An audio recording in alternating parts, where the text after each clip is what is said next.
All right, guys, how y'all doing? Welcome back to the Medium Cool Show. I hope everyone is well. And today we're going to be talking about the 1996 film from Scotland, Trainspotting.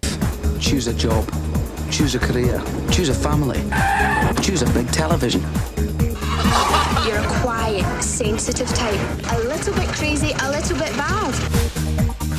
Choose washing machines, cars, compact displays, and dental insurance. Directed by the one and only Danny Boyle in his second feature film after his debut film, Shallow Grave, starring Ewan McGregor. Trainspotting is an adaptation of the book of the same name, Trainspotting, and it was written by Irvin Welsh, but it was adapted by John Hodges. And Irvin Welsh was a writer, and he also became a director later, and he made that film.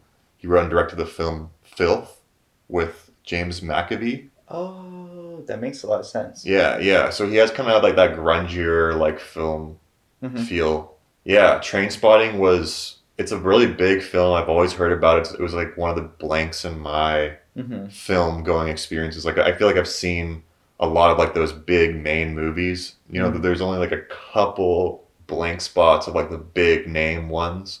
And this was one of them that we just saw last week at the American Cinematheque presentation at the Aero Theater in Santa Monica when we watched it with Jake Mueller from the Cinebums podcast. You know, righteously so, there was big expectations for this movie because I've heard so much about it. Yeah. Like I've heard so much about it, and like everyone says like they're one of the best films ever. Like top 10 lists of 1990s, one of the best British UK films of all time. Yeah, what were your expectations for this film? And then when you you've seen it before, but how would you compare it to like all the hype around it? Yeah. I mean, I liked it a lot more this time. The first time I saw it I was in like high school or something. I just remember watching it and being like grossed out by it and not really understanding why we're watching a movie about like heroin addicts or like how gross it is, and they're just like shooting in girls' beds and stuff, you know? Yeah. It's really disgusting. It's There's a lot of shit stuff that's like disgusting. But watching it now, my like late 20s, I definitely have like a new appreciation for it. Just alone on the technical aspect, it's a like really good movie.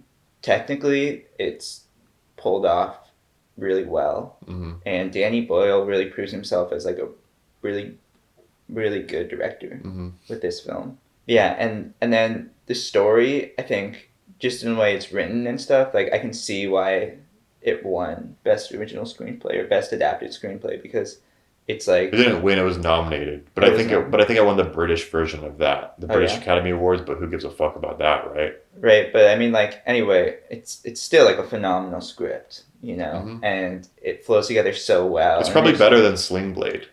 I haven't seen it yet, so I don't know, but everyone knowing like the thing is like Sling Blade won the best screenplay, but dude, like who? I didn't even know about Sling Blade until like I fucking listened to that book. You know what I mean? Like that movie's kind of buried underneath all of that. Like Trainspotting lived on for like it's still like very, very popular. People still talk about it a lot. Yeah. And I was very actually thrown off by how dirty and gross the movie was. Like it is really a kind of a straight up heroin movie. Like it's a movie about heroin, which is like very off putting to me. Like I was very like I'm not comfortable with like needles. I'm not comfortable with heroin. Like it's a very uncomfortable subject matter for me. I would say. I don't know. It's just really sad and gross, and like people like just you see like the depiction of people just ruining their lives and stuff. That's very sad. Yeah. To me, and you know, like addiction is a very like I don't know. It's very big real topic.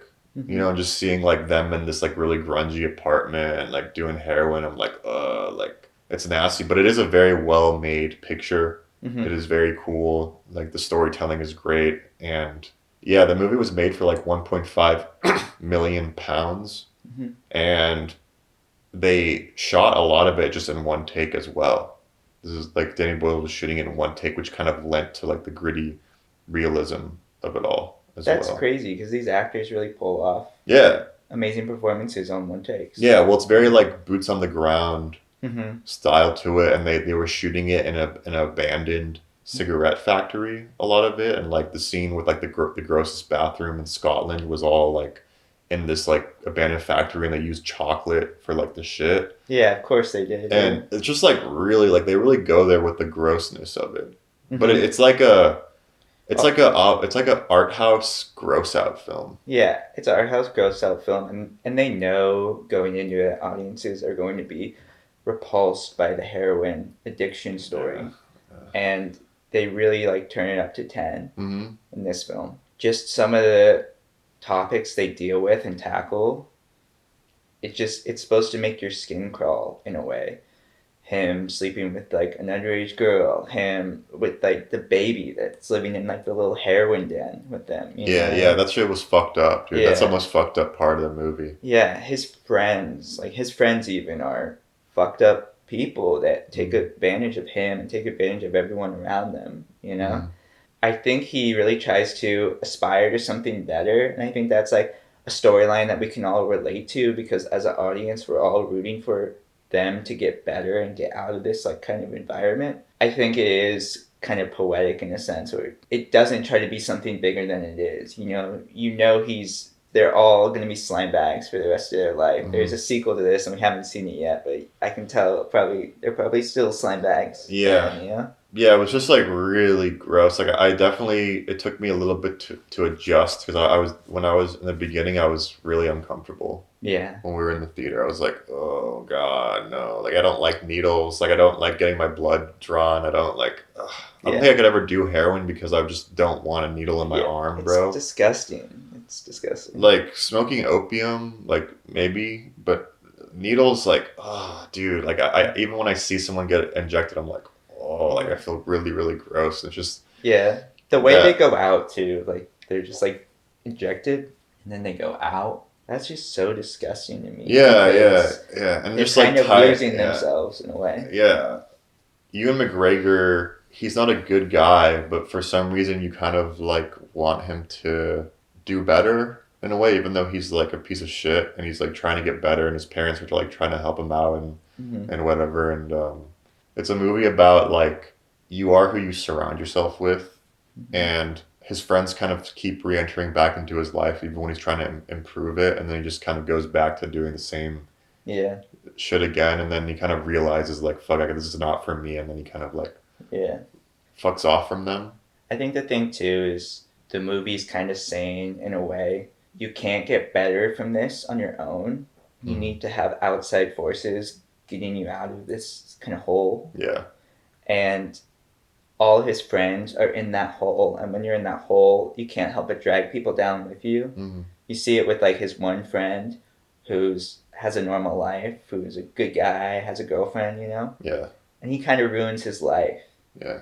And Ewan McGregor only ever gets out of that hole when he's forced to, even though at the beginning he's saying, oh, I'm going to quit, Yeah. He can't bring himself to because they're so addicted and dependent on that drug. That's what's so sad about the movie in a way, Yeah, I think it took me a little bit to get into the film, but like I think the second half I was really like invested in it, and just like the predicaments. It's not like there's like a plot. It's more like we're just like following these characters, and it's just kind of like little like sort of like not vignettes, but there's not like an overall through line plot of like achieving like a goal or something. It's kind of like almost like a hangout type shit with these like tweakers, and there's scenes of him like progressing and then falling back out and then moving to England and to do real estate, and then his friends fucking follow him and shit. Like they start moving in with him. Yeah. That part I was just infuriated by. I was like, get these fucking guys out of your apartment. Yeah,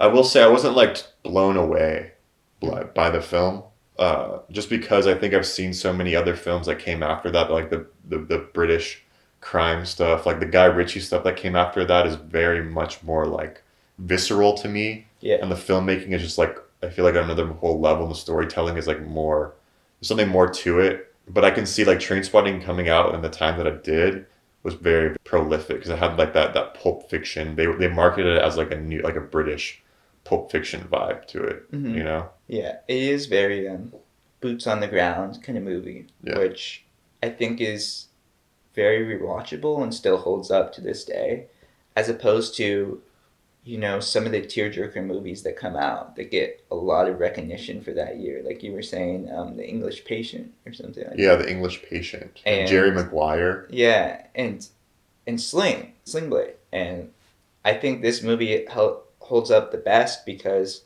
it's not trying to be a tearjerker. It has something original to say. Yeah.